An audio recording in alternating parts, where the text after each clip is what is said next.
গাজীপুরে সাংবাদিক তুহিন হত্যাকাণ্ড ঘিরে নতুন এক চাঞ্চল্যকর মোড়। বিএনপিকে জড়িয়ে অপপ্রচারের অভিযোগে এবার আদালতে মামলার মুখে এনসিপি নেতা সার্জিস আলম। দুপুরে অতিরিক্ত চিফ মেট্রোপলিটন ম্যাজিস্ট্রেট আদালতে 10 কোটি টাকার মানহানির মামলা দায়ের করেন বাসুন থানা বিএনপির সভাপতি তানভীর সিরাজ। তার অভিযোগ, প্রকৃত ঘটনা না জেনেই অপরাধী চক্রের ভিডিও ধারণের ঘটনাকে কেন্দ্র করে বিএনপির বিরুদ্ধে মিথ্যা প্রচারণা চালান সার্জিস আলম। এবং জয়দেবপুরে এক সাংবাদিককে থেতলিয়ে দিছে। সেই ঘটনার প্রেক্ষিতে এনসিপির মুখ্য সমন্বয়ক উত্তরাঞ্চলের সার্জিস আলম তার ফেসবুক স্ট্যাটাসে 10টা-2-এ একটি ফেসবুকে পোস্ট করেন যে বিএনপির এক চাঁদাবাজি নেতাকর্মীদের কারণে এই হত্যাকাণ্ডটি ঘটেছে। কোনো ধরনের যাচাই বাছাই না করে, পুলিশের কোনো জবানবন্দি না নিয়ে সে বিভিন্ন সময় বিভিন্নভাবে, আপনারা জানেন জাতীয়তাবাদী দল বিএনপি একটি বাংলাদেশের সবচেয়ে বৃহৎ সংগঠন, এই সংগঠনকে হেয় প্রতিপন্ন করার জন্য সবসময় সে এই ধরনের বিভিন্ন বিবৃতি এবং স্ট্যাটাস দিয়ে থাকেন। আপনারা জানেন ইতিমধ্যে নির্বাচন ডিক্লেয়ার করেছে। এই নির্বাচনকে প্রশ্নবিদ্ধ করার জন্য এবং পিছিয়ে দেওয়ার জন্য এবং জাতীয়তাবাদী দলের ভাবমূর্তি সাধারণ জনগণের কাছে ক্ষুণ্ণ করার জন্য সে এই সমস্ত বিবৃতিগুলো দিয়ে থাকে।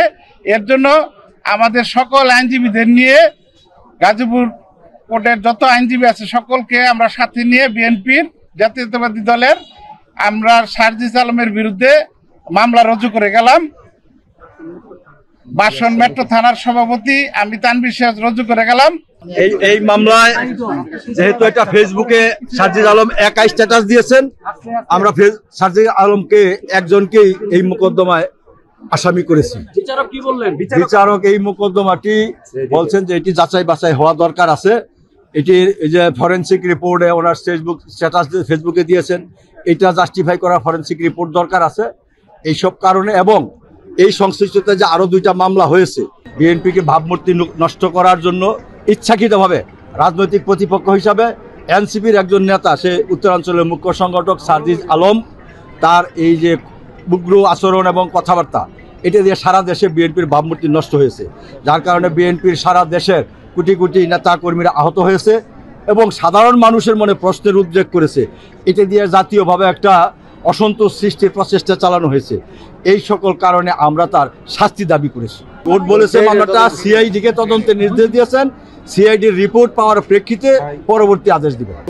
তাদের জাতীয় পার্টির যে সাবেক মেয়র মোস্তফা যিনি আছেন, ওনাকে আবার মেয়র পদে বসানোর বিষয়ে বিক্ষোভ করায় সামগ্রিক বিষয় নিয়ে এখানে একটা, আমরা বলতে পারি যে কিছুটা অস্বস্তিকর পরিবেশই তৈরি হয়েছে, যেটা রংপুরে আমরা এর আগে দেখিনি বা আগামীতেও প্রত্যাশা করি না।